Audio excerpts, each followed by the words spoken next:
Wow Radio. Un corito no tan sano. Joaquín Balaguer es una de las figuras más controversiales y de mayor impacto en la historia moderna. El teatrista Rafael Morla ha construido una lectura, una versión literaria de la figura del exmandatario dominicano, y sobre él vamos a hablar, así como también sobre las vanguardias teatrales en la República Dominicana después de la pausa. Disfruta el sabor de siempre, con harina de maíz mazorca y dale, dale, dale, dale. La vuelta al plato, cocina arepa, también empanada. Juega con tus hijos, ríe con tus panas, disfruta en familia, una cocinada. En tu mesa la silla nunca tan contada. Disfruta el sabor de siempre, con harina de maíz mazorca y dale, dale, dale, dale.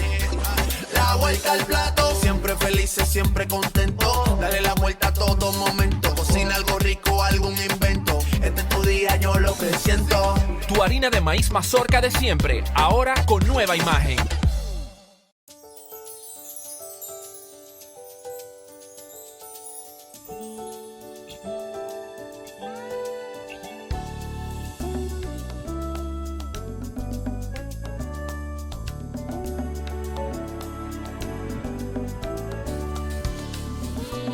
Los grandes valores se cultivan desde pequeños, así como el mejor arroz.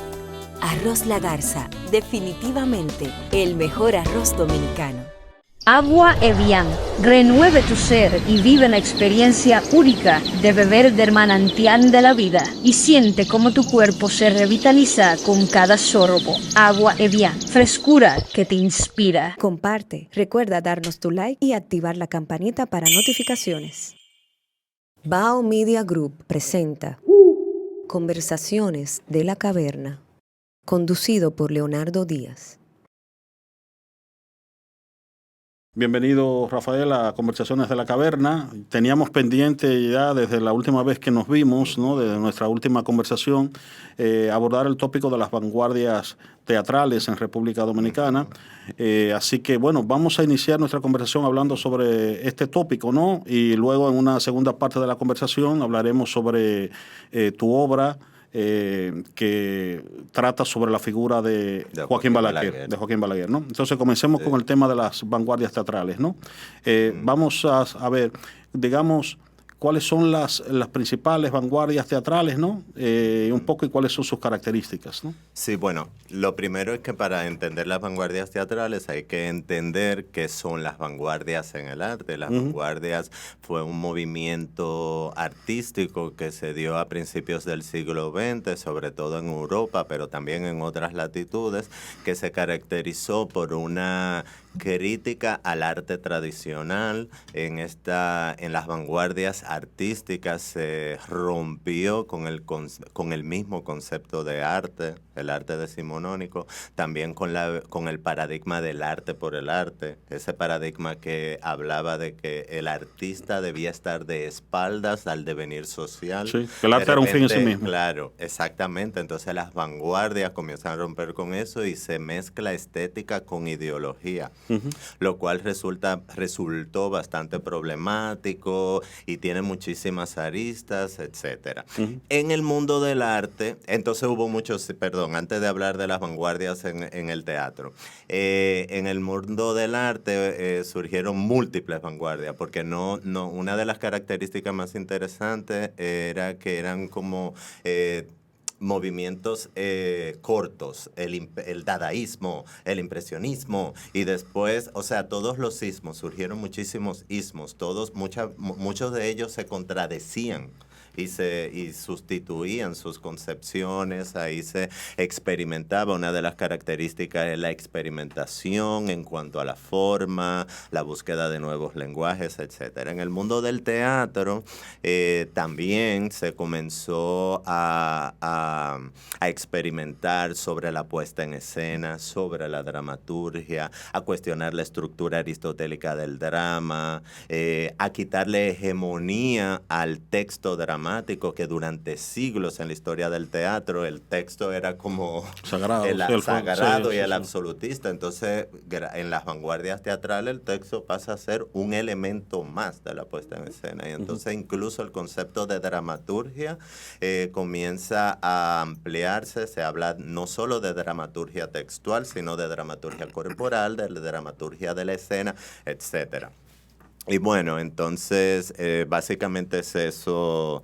Eso son una de las características del concepto de vanguardia. Es muy problemático también conceptualizar en torno a la vanguardia, definirla, porque no hay un consenso sobre qué es vanguardia. Entonces, ella misma, digamos sí, que es un problema filosófico. Es un problema, mismo, sí, definirlo. por completo, por completo. De hecho, el arte ha devenido ha devenido en filosofía. El arte contemporáneo ha abrazado de lleno la filosofía porque ha cuestionado el mismo mundo del arte. Entonces, para conceptualizar sobre vanguardia es complicado porque no hay un consenso, no hay una definición monolítica, el mismo concepto se nos escapa muchísimo. Entonces, para mi tesis doctoral, que se titula Las vanguardias teatrales en República Dominicana,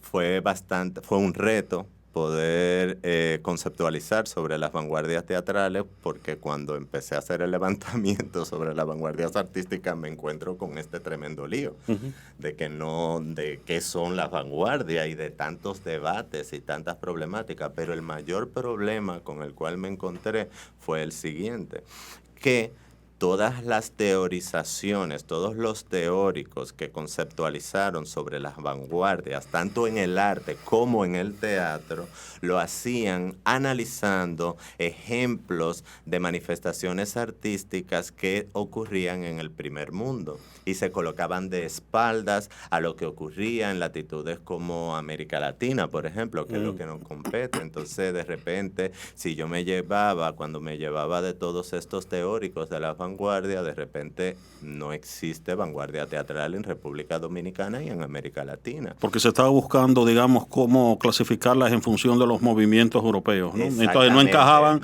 si no encajaban en esas categorías, entonces se les excluía. Entonces, a nivel metodológico, me tuve que apoyar en una perspectiva descolonial para empezar a cuestionar esa visión eurocéntrica de la mayoría de los teóricos de las vanguardias, tanto en el arte como en el teatro. Y ese fue como el bajadero que encontré para poder defender la posibilidad de una vanguardia teatral en República Dominicana.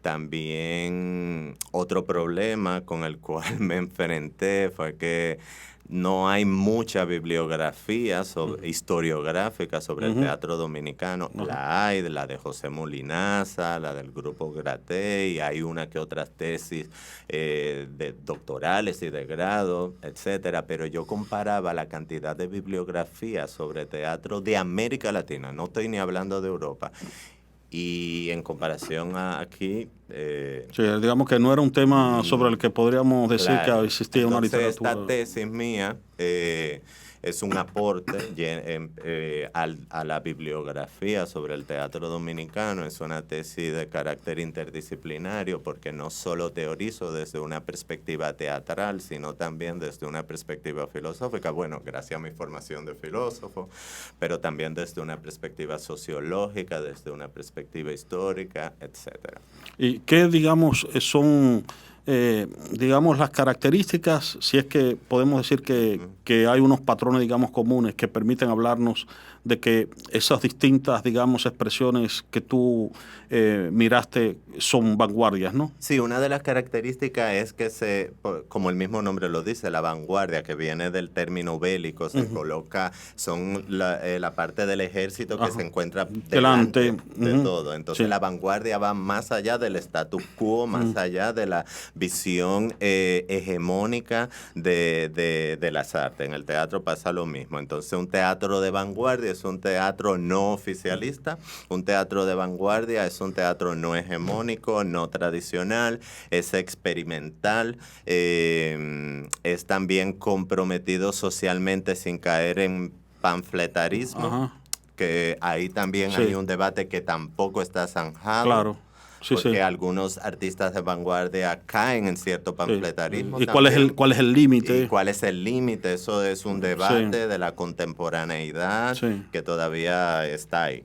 Sí. Tú sabes, entonces esa Pero es digamos una de las que, características. digamos que esa, en cierto sentido, la noción de vanguardia, específicamente la vanguardia teatral, está vinculada a un proyecto crítico de hacer teatro. A ¿no? un proyecto crítico de hacer teatro que esté vinculado a la identidad del espacio geográfico donde se realizan esas manifestaciones teatrales, porque el teatro está atravesado directamente e indirectamente por lo que es la configuración social, económica y política de todas las latitudes donde éste se realiza. Y por ejemplo, en el caso de las vanguardias teatrales en República Dominicana, una de las características principales que yo defiendo en mi tesis es que el teatro latinoamericano, sus vanguardias y caribeño, busca desarrollar desde el teatro un lenguaje propio que hunda sus raíces en la configuración cultural de América Latina y el Caribe. ¿Cuál es esa configuración cultural de América Latina? La hibridez y la mezcolanza, como muchos teóricos, como Canclini, como Peter Burke, que hablan de hibridismo cultural. Esa es la característica de nosotros como sujetos caribeños y latinoamericanos. Pues la vanguardia abraza todo eso. Las vanguardias teatrales abrazaron todo eso, pero siempre con un compromiso social, buscar un lenguaje. ¿Cómo es el teatro en América Latina? ¿Cuál es su característica? Dejar de los artistas de vanguardia teatral de América Latina y el Caribe se dejaron influenciar por el teatro europeo, pero sin verlo como el modelo a seguir. Esa también es una de las características particulares. digamos como no un modelo, digamos, sacralizable, ¿no? que sobre el cual no se puede reconstruir, ¿no? Muy buen término. Desacralizado. Claro. Las vanguardias teatrales latinoamericanas desacralizan la visión hegemónica y eurocéntrica del teatro, por ejemplo, porque del teatro occidental. Porque el problema en el arte, igual que en la filosofía, no está en que tú no entres en contacto con la tradición ni te formes, sino que precisamente te apoyes en la tradición, pero la replantees, la reformules, ¿no? Completamente, y eso es lo que hicieron muchos de los artistas de vanguardia. Por ejemplo, en el caso de la vanguardia teatral en América Latina, fueron muy influenciados por el teatro del absurdo que se realizó en Europa, pero investigando a profundidad sobre esa influencia del teatro del absurdo, que tenía unas peculiaridades en Europa. Ese es otro de los aportes de mi tesis, que por ejemplo manifestaciones vanguardistas que ocurrían en Europa por un contexto político particular que pasaba en Europa, en América Latina eran absorbidas de una forma completamente diferente y hacía que eso se convierta en otra cosa, como el teatro del absurdo. El teatro del absurdo en Europa era muy metafísico, muy etéreo, muy antilogocéntrico, pero en América Latina el teatro del absurdo era nuestra cotidianidad. Los latinoamericanos vivíamos el absurdo. Era parte de nuestro diario vivir. Entonces, fíjate, como una misma manifestación artística de vanguardia, según el contexto geopolítico, cambia por completo. Entonces, eso fue algo súper interesante entre los diversos hallazgos de mi investigación sobre las vanguardias teatrales y llevándonoslo al patio. También me di cuenta que nosotros teníamos una vanguardia muy heterogénea. Yo la circunscribo a la década de 1970. Rafael Morla, defiendo que las vanguardias teatrales en República Dominicana iniciaron en 1970. Tal vez tú decidas investigar y de repente tú vayas a debatir, lo cual me encantaría que ocurriera, porque significa que el conocimiento está desarrollándose, etcétera. Pero yo defiendo que en 1970 es que surgen las vanguardias teatrales en República Dominicana y aunque yo la circunscribo de 1970 hasta el 2000, la del 70 en República Dominicana es muy diferente a la del 80 y a la del 90. Por ejemplo, la de 1970 estuvo propulsada por toda esta cuestión política, salimos de la dictadura, La revolución del 65. La revolución del 65 fue otro de los motores que propulsó. La década de Balaguer, de los gobiernos de Balaguer. Entonces, ¿cuál era una de las características de esta vanguardia de los 70? Era comunitaria, teatro callejero, teatro popular, que hoy en día está casi ausente. Ok, un momento, vamos a ver. La primera, comunitaria. ¿Por qué comunitaria? Era comunitaria y de teatro popular y teatro colectivo. Ajá. Hacían teatro de calle. Con historias de la gente del pueblo, de las problemáticas del pueblo. Ajá. Entonces no era oficialista. Correcto. No era de los grandes teatros. No le interesaba el teatro de Bellas Artes. Y digamos que podría ser irreverente, entonces. Era completamente irreverente y contestatario. Ajá.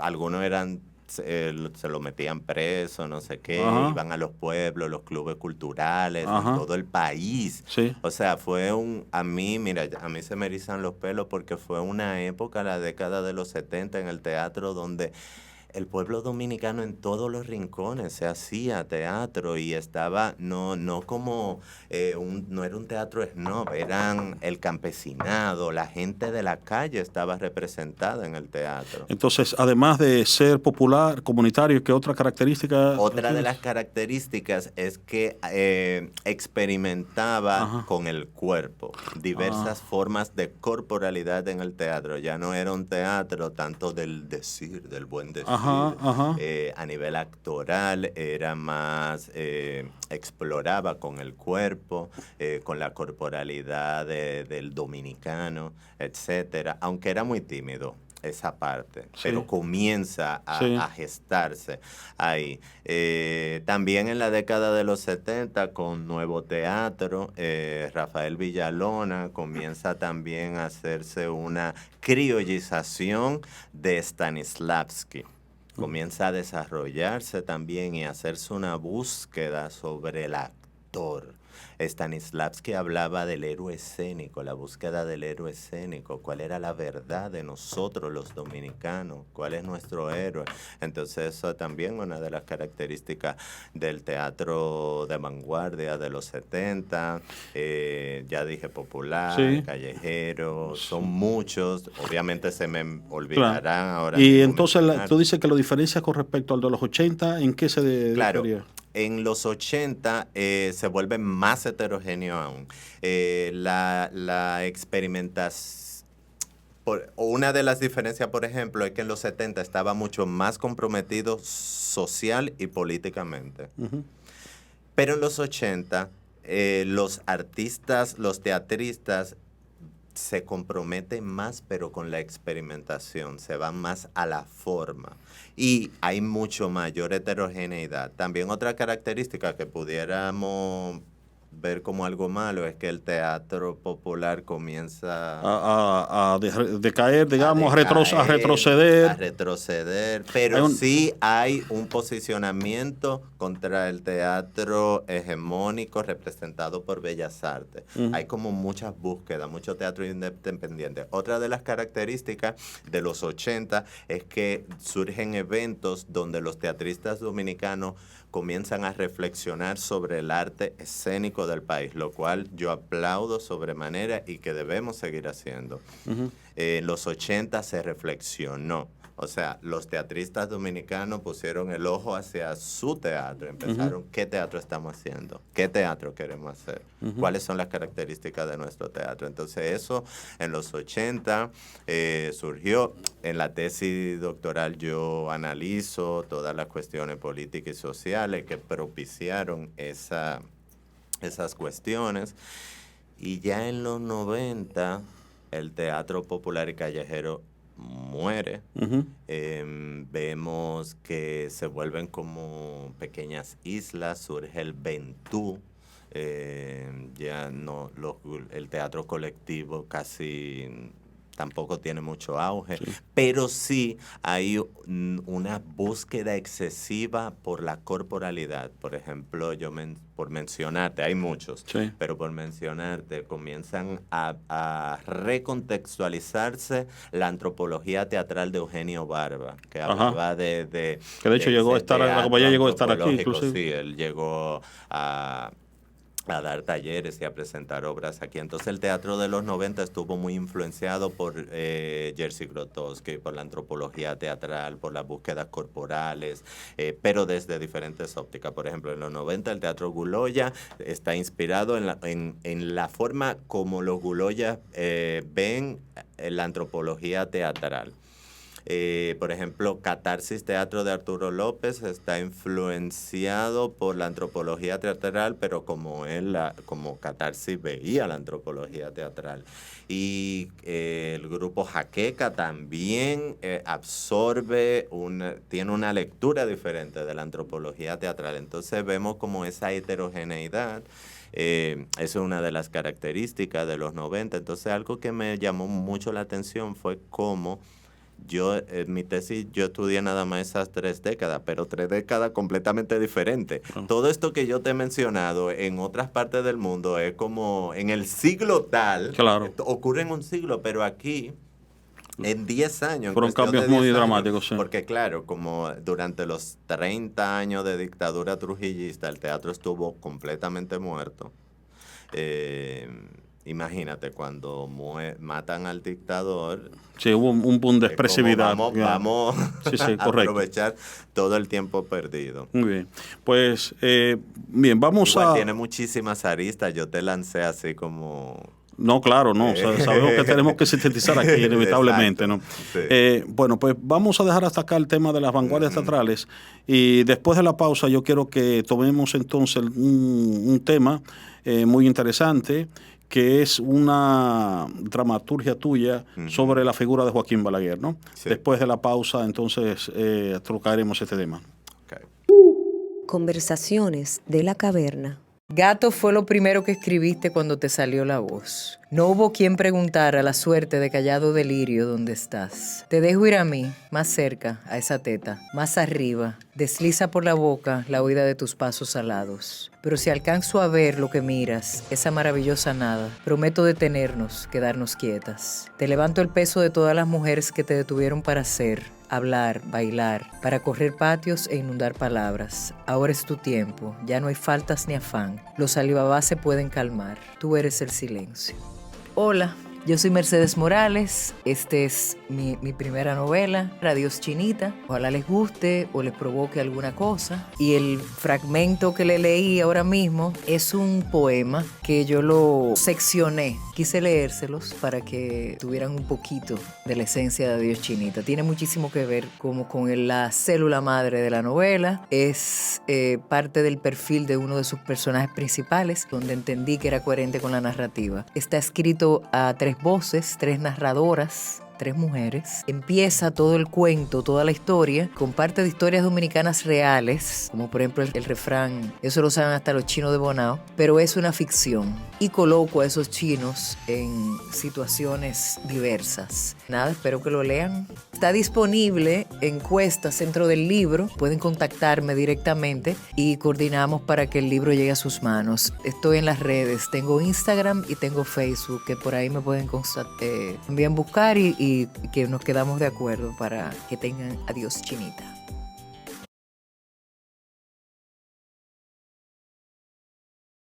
Bao Media Group. Podcast. Coberturas. Documentales. Reserva tu espacio con nosotros. Escríbenos vía DM. Un corito no tan sano. Conversaciones de la caverna. Bien, Rafael, vamos a hablar entonces ahora de la dramaturgia que tú estás escribiendo, ¿no? Sí. Sobre la figura de Joaquín Balaguer. Está proyectada la presentación de una obra que se llama El Gallo, ¿no? El Gallo, sí. Y que será presentada en la Sala Ravelo del Teatro Nacional a fines del mes de abril. Sí, del 25 al 28 de abril. 25 al 28 de abril. Y también del 2 al 5 de mayo. De mayo. La Sala obra Ravelo del Teatro Nacional. La obra la dirige Fausto Rojas, Ajá. y es interpretada por Francis Cruz, Sí. que también es el actor, el Sí, intérprete. Que pero el realiza- texto es tuyo, ¿no? El texto es mío, dramaturgia mía, basado e inspirado en una idea original de Francis. Ajá. Entonces, ¿de quién? De esta obra, El Gallo, ¿no? Sabemos, Sí, ¿verdad? ¿Por qué exacto. asociar Sí, al gallo obviamente. con la figura de Balaguer? Claro. ¿De qué Balaguer estamos hablando, no? Que para que quienes nos vean, ¿verdad? Entiendan un poco, ¿no? Sí. Bueno, lo primero es nosotros quisimos representar no solo al Balaguer político, porque en todas las discusiones que tuvimos, primero Francis y yo, y luego el director Fausto Rojas, es lo complejo y lo problemático y lo interesante desde un punto de vista teatral, el personaje de Balaguer. No queríamos ser maniqueos en Sí. la visión de pero tampoco queríamos hacer una apología Sí. a Balaguer, lo cual en ese sentido fue un reto. Entonces nosotros teníamos esas inquietudes. También yo trabajé a nivel del texto desde aunque no es un texto propulsado por la ucronía, que es como una interpretación de los hechos históricos que no como distorsionada. Sí. Y eso, pero yo siempre pensaba en cómo hubiese sido, eso era una de mis motivaciones al escribir, cómo hubiese sido la historia dominicana si Balaguer no hubiera existido. Sí, digamos, un mundo paralelo, un mundo posible, un mundo posible. Pero con Balaguer en el monólogo, Ajá, ¿sabes? ajá. Entonces con esa interrogante latiendo en mi ser, también surgieron muchas de las escenas que quisimos representar en este Balaguer del gallo. No es solo el Balaguer político, es también el Balaguer poeta. El texto es muy fragmentado, muy experimental en ese sentido, muy de pastiche. Lingüístico, porque utilizo fragmentos de poesías de Balaguer mezclado con fragmentos de discurso. También distorsioné discursos de Balaguer, cogía la estructura de muchos de sus discursos y también desarrollaba el monólogo. También aparecen otros personajes emblemáticos, no solo el de Balaguer, como Orlando Martínez. Hay una parte del monólogo que su estructura es basada en el último artículo que escribió Orlando Martínez antes de morir. En fin, que hay muchísima experimentación y una búsqueda. Queríamos como... Creo que dijiste en una conversación que tuvimos fuera de cámara de que había un diálogo imaginario, ¿no? Balaguer y Orlando Martínez, ¿no? Sí, yo trabajé, por ejemplo, en la parte que aparece Orlando Martínez, es como si Orlando Martínez le hablara a Balaguer y él decreta, yo invoco que usted no existió, yo invoco que usted... no hizo esto, y empieza ahí, para mí usted tal y tal cosa, comienza a hablarle a Balaguer directamente, pero todo con la misma estructura del artículo que él escribió. Eso para mí es como... Es una reconstrucción artística de un texto. Del mismo artículo, pero... Orlando hablándole a Balaguer directamente, como si hubiese salido o hubiese ya salido del inframundo, de no sé qué, pero es... el tiempo está deconstruido ahí porque no es que tampoco de que Orlando Martínez antes de morir o después de morir, no está muy difuso. Sí. Eso, juego con eso. Entonces, ese es el tipo de monólogo, pero también cae en la contemporaneidad, o sea... Es muy loco. Tenemos diferentes ópticas. Un Balaguer, también el Balaguer poeta, el Balaguer vulnerable, el Balaguer político, repito, el Balaguer discurso. ¿De dónde surge la idea, no? Evidentemente de que es lógico y de hecho hasta extraño que no haya muchas obras sobre una figura que ha sido tan influyente. Pero en el caso específico de usted, ¿de dónde surge la idea de hacer esta obra? Bueno, la idea fue de Francis. Ajá. O sea, realmente yo incluso cuando él me lo pidió, yo le dije, lo voy a pensar, para serte honesto. Sí. Estuve a punto de decir que no, porque no me interesaba. Y también para mí, entonces... él me contó una escena como que cuando él era joven, él se encontró con Balaguer y le pidió hacer una entrevista y no sé qué. Entonces a mí como que me impactó esa escena, pero aún yo no me había decidido hacerlo, porque para mí yo no puedo como dramaturgo escribir un personaje estando sesgado. Y yo particularmente como que la figura de Balaguer, sobre todo el de los 12 años, siempre la he condenado. Entonces yo decía, ahí como dramaturgo como que no, me da pereza. Sí. No estoy en eso, no me interesa meterme en eso. Entonces para mí fue un reto que tuve que como que liberarme de ese sesgo que tenía, pero al mismo tiempo con la alerta de no caer en que estar haciendo una apología de Balaguer. Entonces eso fue lo más difícil, para serte honesto. Pero creo que fue una experiencia muy... que me gustó porque no fue... yo he hecho muchos textos teatrales de encargo, he tenido esa dicha de que mucha gente me ha encargado textos, pero este en particular fue en diálogo constante, primero con Francis, que lo actúa y lo produce, y luego con Fausto, el director. Entonces, fíjate, ahí está el trieje del actor, o sea, la visión del dramaturgo, con la visión de esa dramaturgia desde el actor y la visión del director. Entonces, ese trío lo realizamos ahí. Entonces, el monólogo es resultado de ese diálogo, de esa interacción entre esas tres perspectivas del teatro, de ese trieje. Bueno, pues realmente creo que te escuchamos y además por tu historial y de los que están involucrados entendemos que es una obra prometedora y lo que nos queda entonces es invitar al público, ¿no? Para, repita, el 25 al 28 de abril. Espérate, no nos vayamos. 25 al 28 de abril. Yo me lo sé, ¿verdad? Muy 25 al 28 de abril. Sabe más que yo. Sala Ravelo del Teatro Nacional. Y 2 al 6 de mayo. Las boletas se consiguen en la boletería del Teatro Nacional. Ya están a la venta. Y también en boletería.com.do. Muy bien, pues ya saben.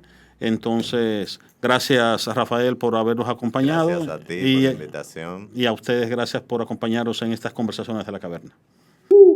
Conversaciones de la caverna, conducido por Leonardo Díaz. Bao Media Group. Podcast. Coberturas. Documentales. Reserva tu espacio con nosotros. Escríbenos vía DM. Un corito no tan sano. Pasa la Navidad, pero no la lluvia, no el frío. Queda esperar a que pase este año y venga otra vez la Navidad. A que mami me mande mensaje tras mensaje tras mensaje. Me escriba en letras mayúsculas. ¿Estás? ¿Por qué no viniste en esta Navidad? Ya ni le contesto, no sé. Se le olvida lo caro que es cruzar el charco en Navidad. Se le olvida que no soy yo sola, si somos dos. ¿Qué te digo? Me gustaría ir en Navidad. Nada que nada. Eso allá en Navidad, lo último de la matica.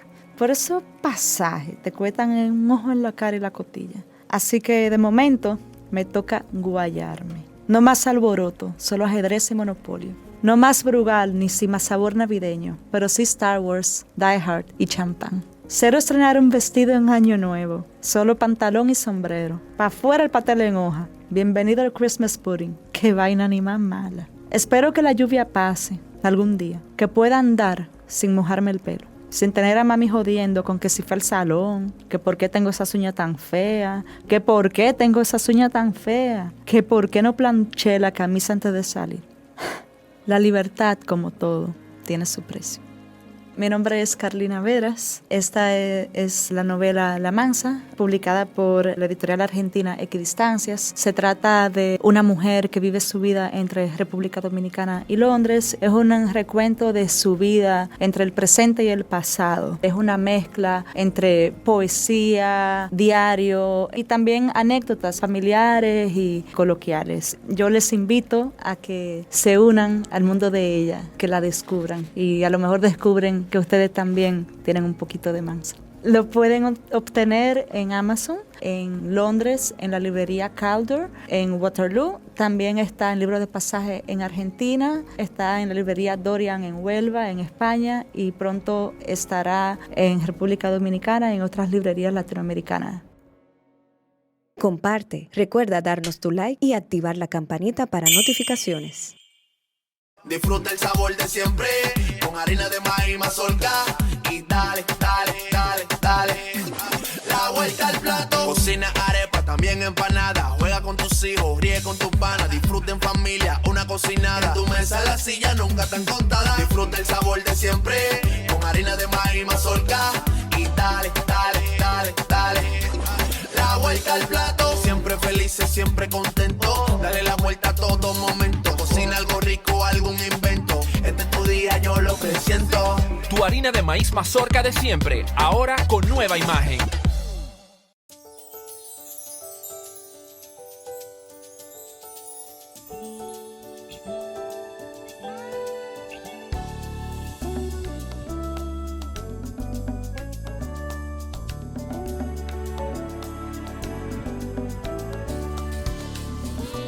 Los grandes valores se cultivan desde pequeños, así como el mejor arroz.